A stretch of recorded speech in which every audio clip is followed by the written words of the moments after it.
देखिए, आज हम जो शुरुआत करेंगे, आज का हमारा टॉपिक रहेगा। ठीक है, आज हम पढ़ेंगे आपका विराम चिन्ह। ठीक है, आज का हमारा टॉपिक है आपका विराम चिन्ह। ठीक है, देखिए विराम चिन्ह और की बात करें। देखिए, अगर विराम चिन्ह की बात करें तो विराम चिन्ह होते क्या हैं। देखिए, विराम चिन्ह से अगर इनसे क्या होता है, अगर विराम चिन्ह का अर्थ की बात करें तो होता है उसका मतलब, विराम चिन्ह के अर्थ की बात करें तो अर्थ का मतलब होता है विराम चिन्ह का विश्राम या ठहराव। क्या होता है आपका, ये होता है विश्राम या आपका ठहराव। ठीक है, विश्राम या ठहराव।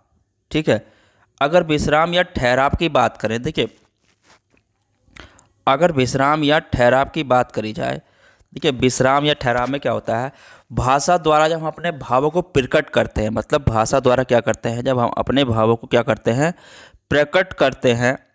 ठीक है, तब एक विचार या उसके अंश को प्रकट करने के पश्चात हम थोड़ा रुकते हैं। ठीक है, क्या करते हैं, जैसे कहीं रुकते हैं हम तो उसे क्या कहते हैं, हम विराम कहते हैं। ठीक है, उसे हम विराम कहते हैं। ठीक है, मतलब इसका जो है, अगर जिन चिन्हों का प्रयोग करेंगे तो इसमें जो चिन्ह होते हैं उनका भी प्रयोग करते हैं, हम विराम चिन्ह कहते हैं। ठीक है, देखिए विराम चिन्ह का अगर हम प्रयोग गलत कर देंगे, अगर हम विराम चिन्ह का प्रयोग गलत कर देंगे तो उसका अर्थ भी गलत हो जाएगा। ठीक है, उसका अर्थ क्या हो जाएगा, गलत हो जाएगा। ठीक है, अर्थ भी उसका गलत हो जाता है। ठीक है, जैसे कि अगर हम देखें, अगर हम एक एग्जाम्पल्स ले लें, देखिए जैसे रोको, अगर हम यहाँ पे विराम चिन्ह लगा लें, रोको मत जाने दो, रोको मत जाने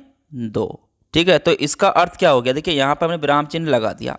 ठीक है, तो देखिए इसका मतलब ये हो गया रोक लो, मतलब रोक लो, वह जाने न पाए। ठीक है, क्या मतलब हो गया, वह जाने न पाए। ठीक है, अगर इसी ही चिन्ह को हम यहाँ लगा देते, जैसे रोको मत, मतलब यहाँ लगाते हैं रोको मत जाने दो। ठीक है, रोको मत जाने दो। ठीक है, तो इसका कितना अंतर हो गया, देखिए वो कह रहा है यहाँ पर उसे छोड़ दो, मतलब उसे रोको मत ना, जो उसे छोड़ दो।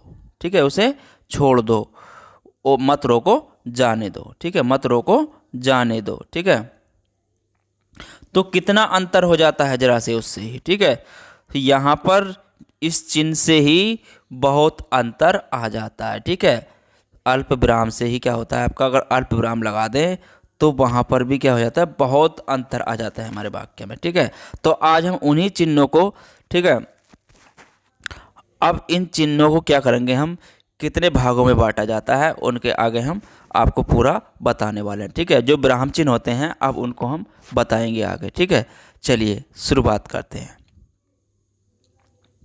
देखिए विराम चिन्ह जो आते हैं आपके, चलिए पहला विराम चिन्ह ले लेते हैं हम।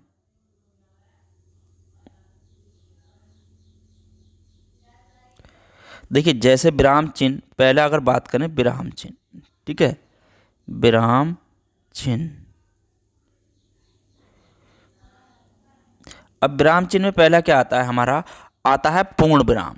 ठीक है, अगर हम बात करें पहले पूर्ण विराम की, पूर्ण विराम क्या होता है, देखिए पूर्ण विराम जिसे बोलते हैं हम फुल स्टॉप। ठीक है, तो पूर्ण विराम हमारा लगता कैसे है, देखिए पूर्ण विराम की बात करें तो पूर्ण विराम हमारा ये होता है। ठीक है, एक या ये। ठीक है, तो इसे हम क्या बोलते हैं, पूर्ण विराम। देखिए इस चिन्ह का जो मतलब होता है वो क्या होता है, समाप्ति को सूचित करता है, मतलब कोई वाक्य हम समाप्त करते हैं तो उसे क्या करता है, वो सूचित करता है। ठीक है, कि यहाँ पर ये वाक्य समाप्त हो रहा है। ठीक है, जैसे कि अगर हम, तो ये क्या करता है आपका, किसी भी वाक्य को समाप्ति को सूचित करता है। ठीक है, जैसे अगर हम बात करें, अब एक एग्जाम्पल्स ले लें। देखिए अगर हम एग्जाम्पल्स की बात करें, जैसे हम कोई बात करें, देखिए राम जाता है। ठीक है, राम जाता है। ठीक है, तो यहाँ पर क्या लगाएंगे, हम पूर्ण विराम लगाएंगे। ठीक है, कि मतलब इसका वाक्य हमारा यहीं पर समाप्त हो गया। ठीक है, तो ये क्या हो गया, जो भी वाक्य जहाँ पर समाप्त होता है वहाँ पर हम क्या लगाते हैं, पूर्ण विराम लगाते हैं। ठीक है, दूसरा आता है हमारा जो दूसरा आता है वो आता है अपूर्ण विराम या अल्प विराम। ठीक है, ये आता है हमारा अपूर्ण विराम या अल्प विराम। ठीक है, अपूर्ण विराम या इसे बोलते हैं हम अल्प विराम या उपविराम। ठीक है, क्या बोलते हैं? उपविराम। ठीक है, इसे क्या बोलते हैं? उपविराम। ठीक है, उपविराम क्या होता है हमारा? जो होते हैं कोलन होते हैं। क्या होते हैं ये? क्या होते हैं? कोलन होते हैं। ठीक है, इसे बोलते हैं कोलन। ठीक है, तो इनका प्रयोग क्या होता है? देखिए, इनका मतलब क्या होता है? जहां वाक्य के समाप्त हो जाने पर भी विभाजित भाव समाप्त नहीं होता है, मतलब वाक्य समाप्त हो जाता है लेकिन जो उसका भाव होता है वो समाप्त नहीं होता है, आगे जिज्ञासा बनी रहती है। मतलब आगे क्या होती है? उसकी वाक्य की जिज्ञासा बनी रहती है। ठीक है, तो उसमें क्या होता है? वहां पूर्ण विराम से कम देर तक ठहरते हुए, मतलब पूर्ण विराम से हम क्या करते हैं?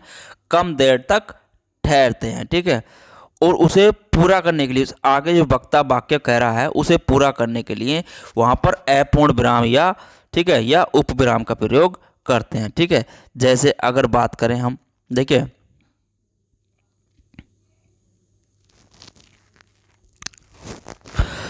तो अल्प विराम हमारा कहाँ लगता है? जैसे कि अगर हम बात करें, देखिए शब्द, एक एग्जाम्पल ले लें, शब्द और अर्थ के बीच कोई संबंध हो सकता है। ठीक है, अब वो कह रहा है शब्द और अर्थ के बीच तीन में से कोई संबंध हो सकता है। संबंध हो सकता है। ठीक है, अब उसने अभी पूरी बात तो कही नहीं अपनी, संबंध हो सकता है, तीन कौन से हैं वो, अब उनकी तो उसने बात कही नहीं। तो ठीक है, यहाँ पर क्या लगाएंगे हम? अल्प विराम लगाएंगे। ठीक है, उपविराम मतलब यहाँ पर क्या लगाएंगे आपका? मतलब उपविराम लगाएंगे। ठीक है, तो यहाँ पर सेमीकोलन लगेगा अपना। उसके बाद कौन से हो गए वो? तीन। ये हो गए आपके अभिधा। ठीक है, वो कह रहा है अभिधा, लक्षणा और व्यंजना। और क्या कर रहा है आपका? व्यंजना। ठीक है, इन तीन की वो बात कर रहा है। उसके बाद यहाँ पर क्या लगेगा आपका? जो लगेगा फुल स्टॉप या पूर्ण विराम लगेगा। ठीक है, यहाँ पर क्या लगेगा आपका? पूर्ण विराम लगेगा। ठीक है, चलिए आगे बात करते हैं अर्धविराम की। ठीक है, अर्धविराम क्या होता है हमारा? देखिए अगला आता है हमारा अर्धविराम। ठीक है, अगला क्या आता है हमारा? अर्धविराम। ठीक है, अर्धविराम जिसे बोलते हैं हम सेमी कॉलन। ठीक है, इसे क्या बोलते हैं हम? Semi colon. ठीक है, सेमी कॉलन। ठीक है, सेमी कॉलन। सेमी कॉलन क्या होता है? एक बिंदा इसमें ऊपर होता है और नीचे इस तरीके से होता है। ठीक है, इसे क्या बोलते हैं हम? Semi colon. ठीक है, इसका मतलब क्या होता है सेमी कॉलन का? जहां पूर्ण विराम से भी कम समय का ठहराव हो, मतलब जहां पूर्ण विराम, अपूर्ण विराम से भी, मतलब जहां पर क्या हो? अपूर्ण विराम से भी कम समय का ठहराव हो। ठीक है, अपूर्ण विराम से भी कम समय का क्या हो? कम समय का ठहराव हो। ठीक है, ठहराव हो। ठीक है, तो वहाँ क्या लगता है आपका? अर्धविराम लगता है। ठीक है, वहाँ क्या लगता है आपका? अर्धविराम लगता है, मतलब सेमी कॉलन। ठीक है, देखिए अगर हम बात करें, जैसे कि एक एग्जाम्पल्स की हम बात करें, जैसे हमने देखा कि हमने देखा कि हमने देखा कि जिंदगी का रास्ता कितना लंबा और कठिन है। हमने देखा कि जिंदगी का रास्ता, जिंदगी का रास्ता, ठीक है, रास्ता कितना लंबा और कठिन है, और कठिन है। ठीक है, कठिन है। ठीक है, तो यहाँ पर क्या लगेगा हमारा? अर्धविराम लगेगा या सेमी कोलन लगेगा। ठीक है, तो उसके बाद हमारा वाक्य यहाँ से फिर आगे शुरू होगा। यह देखा कि हर कदम पर कठिनाई कम होने के बजाय बढ़ती ही जाती है। ठीक है, तो यहाँ पर हमारा जो रुकेंगे हम जहाँ पर, तो वहाँ पर हमारा अर्धविराम लगेगा। ठीक है, चलिए आगे बात करें। आगे आता है हमारा अल्प विराम। ठीक है, अब हम बात करेंगे अल्प विराम। ठीक है, अब हमारा क्या आएगा आगे? अल्प विराम। ठीक है, अब हम पढ़ेंगे अल्प विराम। ठीक है, जिसे बोलते हैं हम कोमा। ठीक है, अल्प विराम को क्या बोलते हैं हम? कोमा। क्या बोलते हैं? कोमा। ठीक है, और कोमा हमारा ये इस तरीके से होता है। ठीक है, अल्प विराम का क्षेत्र बड़ा व्यापक होता है, मतलब अल्प विराम का क्षेत्र क्या होता है, इसका थोड़ा क्षेत्र बड़ा होता है। ठीक है, इसमें क्या होता है, कम ठहराव होता है, मतलब इसमें बहुत कम ठहराव होता है। ठीक है, इस चिन्ह का जो प्रयोग करते हैं हम निम्न स्थानों पर कर सकते हैं। ठीक है, जैसे एग्जाम्पल्स की अगर हम बात करें, जैसे राजा दशरथ के 4 पुत्र थे, मतलब राजा दशरथ के 4 पुत्र थे, 4 पुत्र थे। ठीक है, 4 पुत्र थे, 4 पुत्र थे। कौन कौन से अगर बात करें, देखिए राम, लक्ष्मण,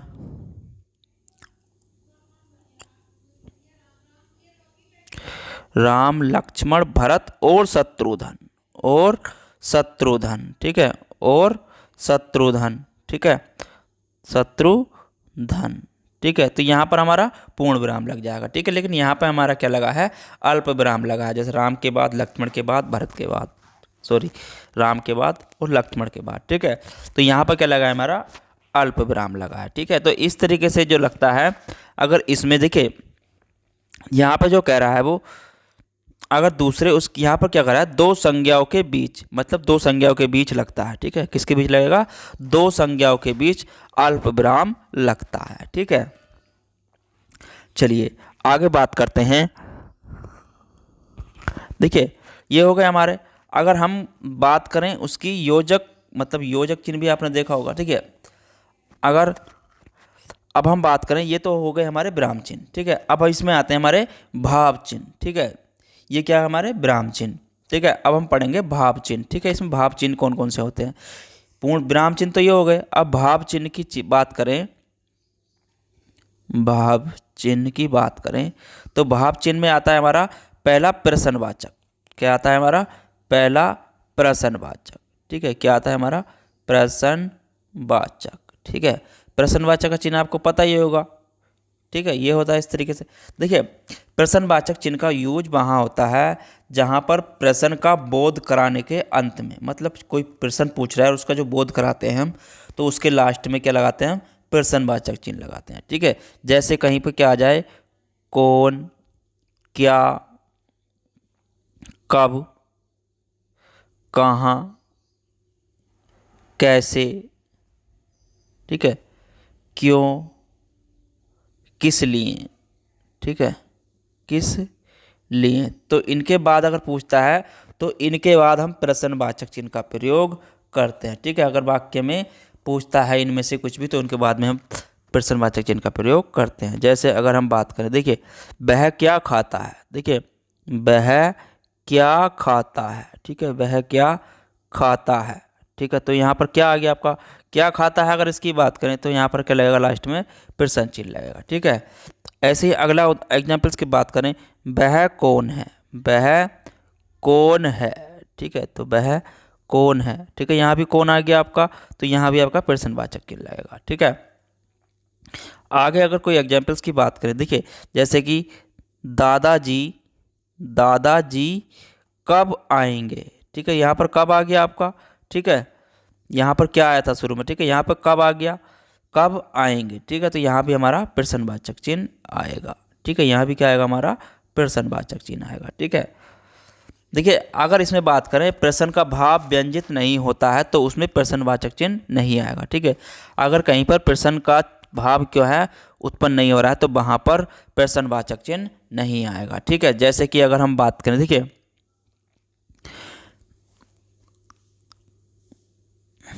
अगला अगर हम बात करें, देखिए कहीं भी अगर प्रश्न नहीं पूछा जाता है तो वहाँ पर प्रश्नवाचक चिन्ह नहीं आता है। जैसे कि अगर हम बात करें, एक एग्जाम्पल से ले लें, देखिए शिक्षक ने प्रश्न किया, शिक्षक ने प्रश्न किया। ठीक है, शिक्षक ने क्या किया, प्रश्न किया। ठीक है, तो यहाँ पर आपका पूर्ण विराम लगेगा। ठीक है, उसके बाद बच्चा प्रश्न करता है, शिक्षक ने प्रश्न किया, उसके बाद क्या करा, बच्चा प्रश्न करता है, मतलब शिक्षक ने पहले प्रश्न किया उसके बाद बच्चा प्रश्न करता है। ठीक है, मतलब उसे हल करता है। तो यहाँ भी पूर्ण विराम लगेगा, ठीक है। तो यहाँ पर आपका क्या लगेगा, प्रश्नवाचक चिन्ह नहीं लगेगा, ठीक है। अगला आता है इसमें आपका भाव चिन्ह में, यह आता है आपका विस्मयबोधक चिन्ह, ठीक है। अगला क्या आता है आपका विस्मयबोधक चिन्ह, ठीक है। यह आता है आपका विस्मयदिबोधक चिन्ह, ठीक है, बोधक चिन्ह। देखिए विस्मयबोधक चिन्ह क्या होता है आपका, ये होता है इस तरीके से, ठीक है।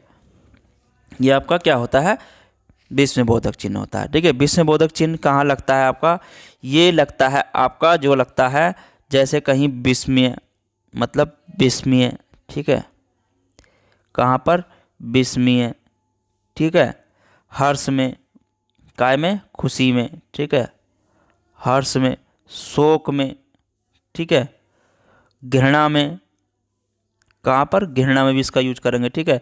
प्रेम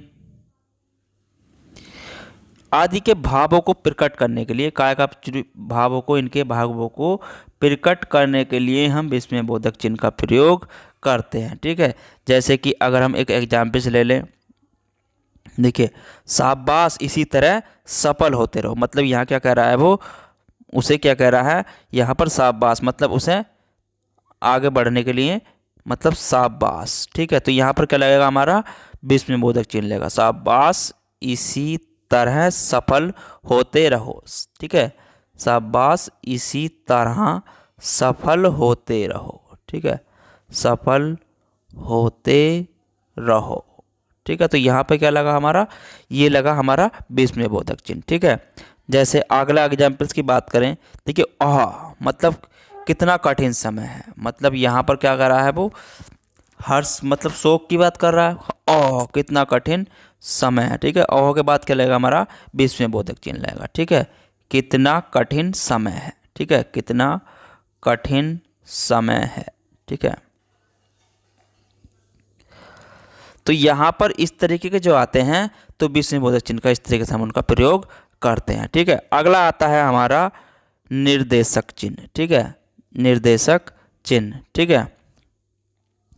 निर्देशक चिन्ह की बात करें तो ये होता है आपका, निर्देशक चिन्ह होता है आपका डैश, क्या होता है आपका, डैश होता है, ठीक है। निर्देशक चिन्ह क्या होता है आपका, ये होता है आपका डैश होता है, मतलब इस तरीके से क्या होता है, अगर बात करें तो ये होता है आपका डैश, ठीक है। डैश का मतलब इस तरीके का चिन्ह होता है, ठीक है। इसे क्या बोलते हैं हम, निर्देशक चिन्ह, ठीक है। देखिए इसका जो प्रयोग करते हैं वो कहाँ करते हैं हम, निर्देशक चिन्ह का प्रयोग करते हैं हम, जैसे जहाँ उद्धरण किसी का हमें देना हो, देखिए उसका जहाँ भी कहीं किसी चीज़ का हमें उद्धरण देना हो तो उस जगह हम निर्देशक चिन्ह का प्रयोग करते हैं, ठीक है। जैसे भीषण गर्मी से, देखिए यहाँ पर क्या कह रहा है वो, भीषण गर्मी से, भीषण गर्मी से, ठीक है। यहाँ पे उद्धरण कहाँ का दे रहा है वो, गर्मी का, ठीक है। तो यहाँ पे डैश लगेगा हमारा, पशु पक्षी, मतलब पशु, पशु पक्षी, पशु पक्षी, गाय घोड़ा, ठीक है, गाय घोड़ा, ठीक है। कोयल सभी परेशान है, कोयल सभी परेशान है, ठीक है, कोयल सभी परेशान है, ठीक है। तो यहाँ पर क्या लगा है, हमें गर्मी का उदाहरण दे रहा है वो, ठीक है। तो इसलिए इसमें क्या है आपका, निर्देशक चिन्ह का प्रयोग हुआ है, ठीक है। जहाँ वाक्य टूटता है, ठीक है, जहाँ वाक्य क्या होता है, अगर टूटता है तो वहाँ पर भी क्या लगता है, विस्मयबोधक चिन्ह, निर्देशक चिन्ह लगता है, ठीक है। जैसे कि अगर हम बात करें, मेरी सहेली ने, देखिए मेरी सहेली ने, मेरी सहेली ने, तो यहाँ पर टूटा वाक्य, ठीक है। क्या किया, ईश्वर, मेरी सहेली ने, ईश्वर उसका भला करे संकट में मेरी सहायता करी, यानी कि मेरी सहेली ने, ईश्वर उसका भला करे, ईश्वर उसका भला करे, ठीक है, ईश्वर उसका भला करे, ठीक है। तो यहाँ भी लगेगा, ठीक है, यहाँ भी निर्देशक चिन्ह लगेगा, भला करे संकट में मेरी सहायता करी, संकट में मेरी सहायता करी, ठीक है, संकट में मेरी सहायता की, ठीक है। तो इस तरीके से निर्देशक चिन्ह का प्रयोग होता है। जहाँ वाक्य टूटता है वहाँ भी निर्देशक चिन्ह का प्रयोग होता है। ठीक है, देखिए अगर किसी वाक्य में पद का अर्थ स्पष्ट करना हो, किसी बात को दोहराना हो, तो वहाँ पर भी हम निर्देशक चिन्ह का प्रयोग करते हैं। ठीक है, देखिए अगर हम एग्जाम्पल्स की बात करें, वह उनकी एक बात पर जान देने को तैयार है, केवल एक बात पर, मतलब क्या कह रहा है वो, अगर एग्जाम्पल्स की बात करें वो कह रहा है वह उनकी एक बात पर, उनकी एक बात पर जान देने को तैयार है, जान देने को तैयार है। ठीक है, तैयार है। ठीक है, तो यहाँ पर बात दोबारा दोहरा रहा है वो। ठीक है, तो यहाँ पर अधिक स्पष्ट कर रहा है वो, क्या कह रहा है, केवल एक बात पर। ठीक है, यहाँ पर क्या लगेगा आपका, केवल एक बात पर। ठीक है, वो कह रहा है केवल एक बात पर जान देने को तैयार है। ठीक है, बात पर, उसके बाद आपका पूर्ण विराम लग जाएगा। ठीक है, तो यहाँ पर भी आपका निर्देशक चिन्ह का प्रयोग होता है। ठीक है, अगला आता है हमारा, ये तो आपका निर्देशक चिन्ह जिसे बोलते हैं डैश। ठीक है, अगला आता है हमारा योजक चिन्ह। ठीक है, अब हम पढ़ेंगे योजक चिन्ह। ये बताते हैं आपको योजक चिन्ह होता क्या है। देखिए योजक चिन्ह का प्रयोग हम कहाँ करते हैं, योजक चिन्ह की अगर बात करी जाए तो योजक चिन्ह आपका होता है हाइपन, जिसे बोलते हैं हम हाइपन। ठीक है, क्या बोलते हैं, हाइपन। ठीक है, हाइपन आपका ये होता है। ठीक है, द्वंद्व समास के दो पदों के बीच जब युग्म शब्दों को बीच ठहराव, मतलब शब्दों के बीच में इसका प्रयोग करते हैं। काहे के द्वंद्व समास में जो होता है आपका दो पदों के बीच में करते हैं, तो यहाँ पर भी इसका हम प्रयोग कहाँ करते हैं, योजक चिन्ह का। जैसे योजक चिन्ह का प्रयोग कहाँ होता है, जैसे कोई माता पिता शब्द आया।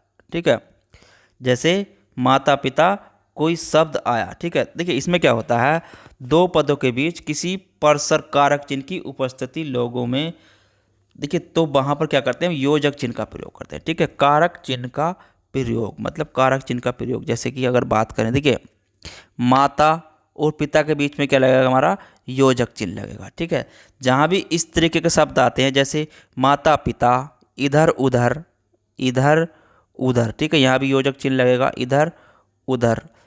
ठीक है, भाई बहन। ठीक है, भाई बहन। ठीक है, जहाँ भी इस तरीके के शब्द आते हैं वहाँ पर हम योजक चिन्ह का प्रयोग करते हैं। जैसे कि एक एग्जाम्पल्स की बात करें, देखिए अगर यहाँ पे बात करें, माता पिता दोनों खुश थे। ठीक है, माता पिता दोनों खुश थे। ठीक है, तो खुश थे, तो यहाँ पर योजक चिन्ह हमारा माता पिता के बीच में आया और यहाँ पर हमारा फुल स्टॉप आएगा। ठीक है, अब जैसे कि अगर हम दूसरे एग्जाम्पल्स की बात करें, देखिए बेरोजगार इधर उधर भटकते रहते हैं, मतलब बेरोजगार, बेरोजगार इधर उधर भटकते रहते हैं। ठीक है, क्या है आपका, इधर उधर के बीच क्या आएगा आपका, योजक चिन्ह आएगा। ठीक है, उधर भटकते रहते हैं। ठीक है, भटकते रहते हैं। ठीक है, तो आपका यहाँ पर इधर उधर के बीच में योजक चिन्ह आएगा। ठीक है, तो इस तरीके से जहाँ भी आता है वहाँ पर क्या लगते हैं, आपका योजक चिन्ह लगता है। ठीक है, देखिए एक एग्जाम्पल्स आपको इसमें बताना है। देखिए अगर इसमें हमें कहाँ लगाएंगे, जैसे गांव का गांव। ठीक है, गांव का गांव डूब चुका था। ठीक है, डूब चुका था। ठीक है, तो इसमें योजक चिन्ह कहाँ पर आएगा, देखिए योजक चिन्ह कहाँ पर आएगा आपका, अगर योजक चिन्ह की बात करें तो गांव का गांव। ठीक है, तो यहाँ पर हमें दो बार योजक चिन्ह लगाना पड़ेगा। मतलब यदि दो पदों के बीच किसी परसक कारक चिन्ह, ठीक है, कारक चिन्ह की मतलब की के कारक चिन्ह आया है, तो वहाँ पर लगे तो हमें वहाँ पर योजक चिन्ह का प्रयोग करना पड़ता है। ठीक है, तो इसलिए यहाँ पर दोनों की तरफ कारक चिन्ह का प्रयोग करके उसका मतलब योजक चिन्ह का प्रयोग करते हैं। ठीक है, अगर कहीं कारक चिन्ह आता है तो। ठीक है, चलिए आगे अगर बात करें कोष्टक चिन्ह की, देखिए कोष्टक चिन्ह क्या होता है, अगला आता है हमारा कोष्टक चिन्ह। ठीक है, कोष्टक चिन्ह। ठीक है, कोष्टक चिन्ह जिसे बोलते हैं ब्रैकेट्स। ठीक है, जिसे क्या बोलते हैं हम, ब्रैकेट्स। ठीक है, ब्रैकेट्स हमारे ये होते हैं। ठीक है, ये हमारे ब्रैकेट्स हो गए। देखिए इन चिन्ह का प्रयोग जो करते हैं हम दो जगह करते हैं, मतलब कहाँ पर करते हैं, दो जगहों पर होता है। वो कहाँ पर होता है, ब्रैकेट का। देखिए जैसे किसी पद का अर्थ स्पष्ट करने के लिए, मतलब किसी कोई पद दिया हमने, ठीक है, उसका जो अर्थ है हम अगर उसको स्पष्ट करें, अगर किसी का अर्थ क्या हो हम स्पष्ट करें, अर्थ को स्पष्ट करने के लिए क्या करते हैं, योजक चिन्ह का प्रयोग करते हैं। ठीक है, काय का प्रयोग करते हैं, कोष्टक चिन्ह का। ठीक है, स्पष्ट करने के लिए, ठीक है, कोष्टक चिन्ह का प्रयोग करते हैं। जैसे शहर, मतलब शहर होते ही, शहर होते ही मजदूर निकल पड़े काम की तलाश में। शहर होते ही मजदूर निकल पड़े काम की तलाश में। मजदूर निकल पड़े काम की तलाश में। ठीक है, काम की तलाश में। तो यहाँ पे शहर का हमें पता नहीं चल रहा। ठीक है, शहर का मतलब होता है, यहाँ पर अगर लिख दें ब्रैकेट में सुबह।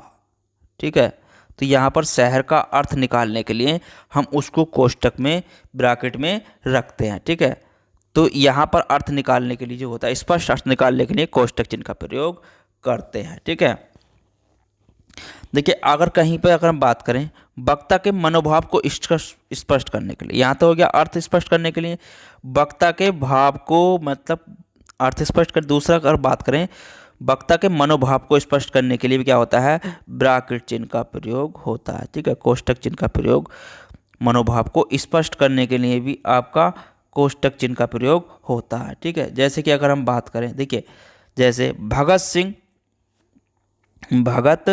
सिंह, ठीक है, भगत सिंह मैं मादरे हिंद की खिदमत में अपना सिर चढ़ाने के लिए तैयार हूँ। भगत सिंह कह रहे हैं, तो भगत सिंह क्या कह रहे हैं, अगर यहाँ पर हम रख दें उत्तेजित होकर कह रहे हैं। कैसे कह रहे हैं वो, उत्तेजित होकर कह रहे हैं। कैसे कह रहे हैं, उत्तेजित। ठीक है, उत्तेजित होकर। भगत सिंह क्या कह रहे हैं, उत्तेजित होकर मैं मादरे हिंद की खिदमत में अपना सर चढ़ाने के लिए तैयार हूँ। अपना सर चढ़ाने के लिए तैयार हूँ। सिर चढ़ाने के लिए तैयार हूँ। ठीक है, तो यहाँ पर उत्तेजित होकर कह रहे थे, मनोभाव को प्रकट करने के लिए हम यहाँ पर भी ब्रैकेट चिन्ह का प्रयोग कर रहे हैं। ठीक है, चलिए अगला आता है हमारा उद्धरण चिन्ह या अवतरण चिन्ह। ठीक है, उद्धरण चिन्ह या अवतरण चिन्ह। उद्धरण चिन्ह या अवतरण चिन्ह की बात करें, उद्धरण चिन्ह या अवतरण चिन्ह की बात करें, उद्धरण चिन्ह। ठीक है, उद्धरण चिन्ह या अवतरण चिन्ह। ठीक है, अवतरण चिन्ह। ठीक है, तो उद्धरण या अवतरण चिन्ह क्या होते हैं आपके, ये होते हैं इस तरीके से। ठीक है, या तो दो बिंदु इस तरीके से होते हैं। ठीक है, और दूसरे लगते हैं हमारे इस तरीके से। ठीक है, तो इन्हें क्या बोलते हैं हम, ठीक है, इन्हें क्या बोलते हैं हम, उद्धरण चिन्ह बोलते हैं। ठीक है, इन्हें क्या बोलते हैं हम, उद्धरण चिन्ह बोलते हैं। ठीक है, देखिए अगर कहीं चिन्ह इकहरा द्वारा दोनों रूपों में प्रयुक्त होता है, मतलब इकहरा तो ये हो गया और द्वारा दोनों रूपों में उपयुक्त होता है। ठीक है, अंतर क्या है इनमें अगर बात करें, देखिए अगर वाक्य में प्रयुक्त लोकोक्ति या कहावत में, तो क्या करेंगे वहाँ पर हम जो यूज करेंगे आपका इकहरे चिन्ह का प्रयोग करेंगे। क्या का आपका, अगर वक्ता लोकोक्ति या कहावत में पूछ रहा है तो वहाँ पर इकहरे चिन्ह का प्रयोग करेंगे। ठीक है, लेकिन अगर बात करें इसमें किसी के अर्थ में पूछ रहा है, अगर वो बात करता है किसी के अर्थ में, तो ठीक है, तो उसका प्रयोग हम करेंगे। ठीक है, ये आपके हमारे क्या हो गए, उद्धरण चिन्ह हो गए। ठीक है, अब बात करें हम, आगे आता है हमारा लाघव चिन्ह। ठीक है, आगे क्या आता है हमारा, लाघव चिन्ह। ठीक है, दूसरा आता है हमारा लाघव चिन्ह। ठीक है, आगे लाघव चिन्ह।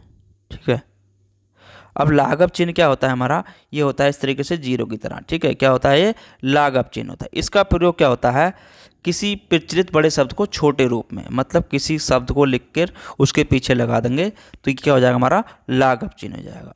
जैसे कोई शब्दों से छोटा लिखना हो तो हम उसके बाद क्या करते हैं, लाघव चिन्ह लगाते हैं। ठीक है, जैसे कि अगर हम लिखें पंडित, अगर हम लिखें पूरा पंडित नेहरू तो बहुत लंबा हो जाएगा, इसलिए अगर हम छोटा इस तरीके से लिख दें पंडित नेहरू, ठीक है, तो यहाँ पर लाघव चिन्ह लग गया हमारा और क्या हो गया इसका मतलब, पंडित नेहरू। ठीक है, तो यहाँ पर क्या हो जाएगा हमारा, अगर पंडित लिखते तो हमारा बहुत लंबा हो जाता इस तरीके से, पंडित। ठीक है, इस तरीके से पंडित, लेकिन हमने क्या करा, इसको केवल पै लगाया और लाघव चिन्ह लगाया, हमारा पूरा हो गया। ठीक है, ऐसे ही अगर हम बात करें दूसरा शब्द ले लेते, जैसे डॉक्टर मित्तल।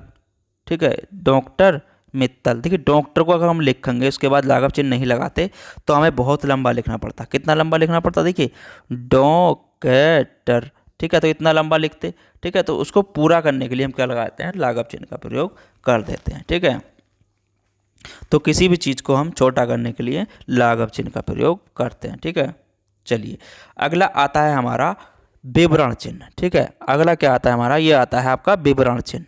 ठीक है, विवरण चिन्ह। देखिए विवरण चिन्ह की बात करें तो विवरण चिन्ह आपका क्या होता है, ये होता है दो बिंदु ये होते हैं, ये इस तरीके से विवरण चिन्ह होता है। ठीक है, देखिए किसी पद की क्या करते हैं हम, अगर व्याख्या करनी हो तो वहाँ पर हम विवरण चिन्ह का प्रयोग करते हैं। ठीक है, किसी पद की हमें व्याख्या करनी हो तो उसमें क्या करते हैं, हम विवरण चिन्ह का प्रयोग करते हैं। ठीक है, जैसे कि अगर हम एग्जाम्पल्स की बात करें, देखिए अगर हमें किसी चीज़ की, जैसे कि हमें भारत की व्याख्या करनी हो। ठीक है, भारत की क्या करनी हो, भारत की व्याख्या।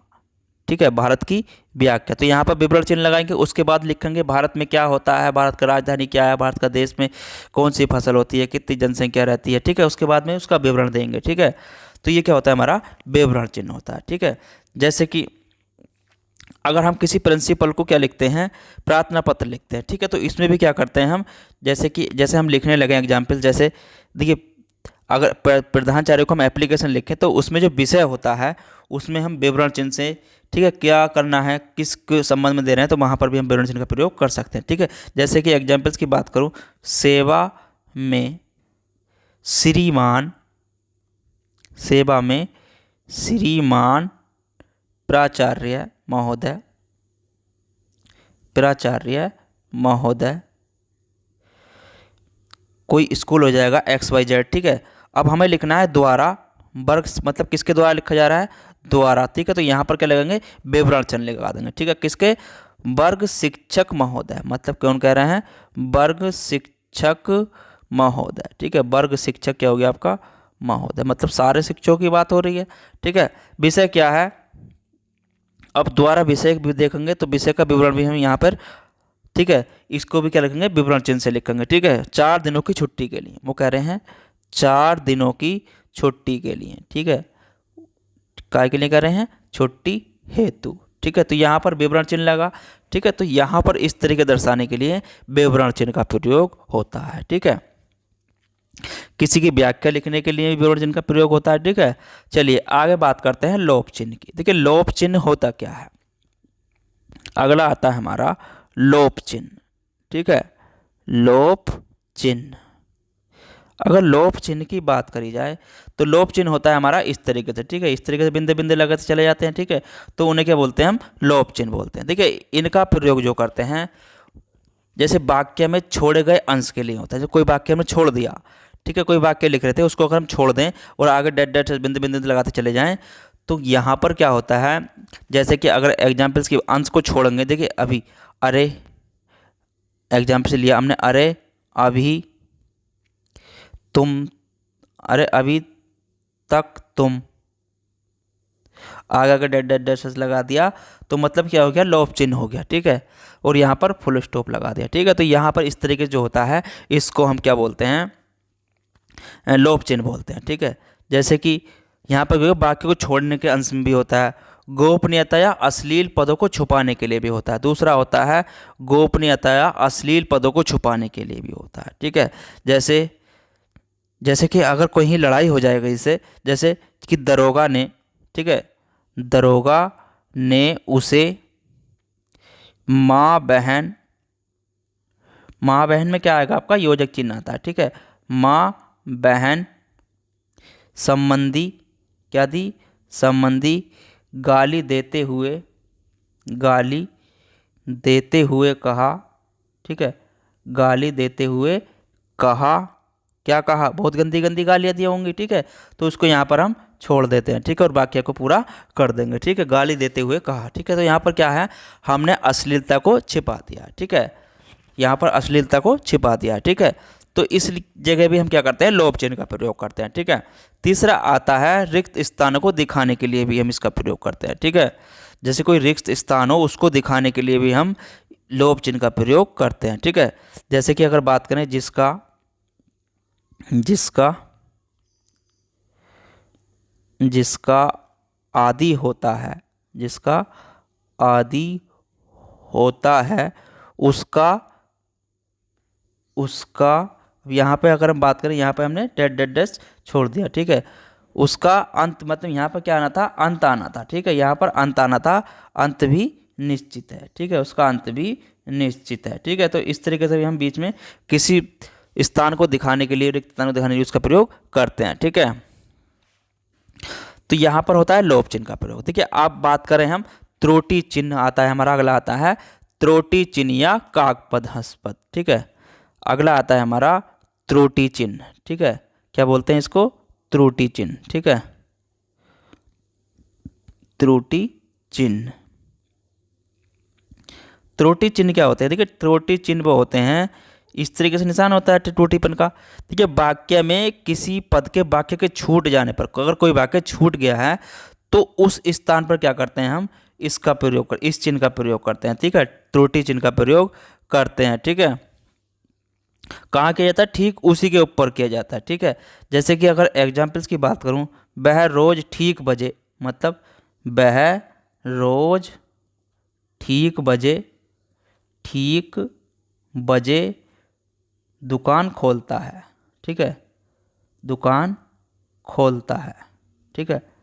तो यहाँ पर क्या छूट गया, ये नहीं पता चला, यहाँ पर क्या आना था, यहाँ पर नो आना था, ठीक है। तो यहाँ पर छूट गया, तो यहाँ पर हम इसको चिन्ह लगाएंगे थोड़ा और ऊपर नो लिख देंगे, ठीक है।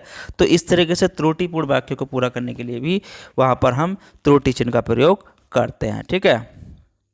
जैसे कोई चीज़ छूट जाती है तो उसमें हम त्रुटि चिन्ह का प्रयोग करते हैं, ठीक है। अगला आता है हमारा, जो आता है अनुवृत्ति चिन्ह, ठीक है। अगला क्या आता है हमारा, अनुवृत्ति चिन्ह, ठीक है, अनुवृत्ति चिन्ह, ठीक है। अनुवृत्ति चिन्ह क्या होता है हमारा, ये होता है हमारे इस तरीके से, ठीक है। ये होते हैं दो दो दो चिन्ह होते हैं, ठीक है, नीचे लगाते हैं, ठीक है, उन्हें क्या कहते हैं हम, अनुवृत्ति चिन्ह। देखिए अनुवृत्ति चिन्ह जब लिखने में एक ही शब्द बार बार ठीक नीचे लिखना पड़ता है, जैसे कोई शब्द है हमें, वो हमें बार बार क्या है, नीचे लिखना होता है, तो इस चिन्ह का प्रयोग हम करते हैं, ठीक है। कोई शब्द में बार बार लिखना पड़ता है तो उसकी जगह हम इस चिन्ह का प्रयोग करते हैं, ठीक है। जैसे कि अगर हम बात करें, देखिए जैसे हमने लिया आचार्य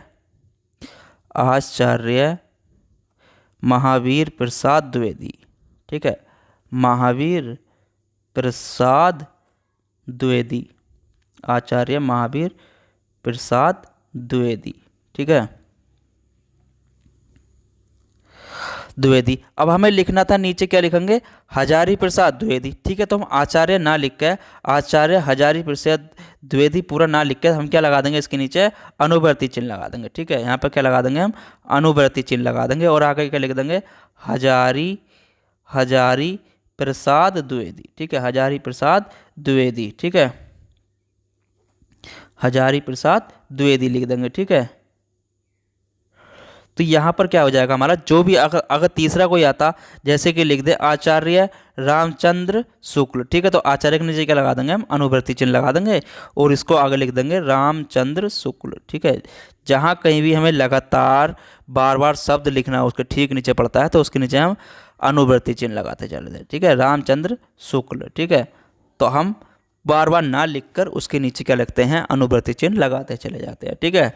तो इस जगह अनुवृत्ति चिन्ह का प्रयोग होता है, ठीक है। तो आज का हमारा टॉपिक था विराम चिन्ह, ठीक है, ये आपका समाप्त होता है, ठीक है। अगर इसमें आपको कोई त्रुटि हुई हो तो हमें ज़रूर कमेंट करके बताएं, ठीक है। चलिए फिर मिलेंगे अगले टॉपिक को, जब तक के लिए धन्यवाद।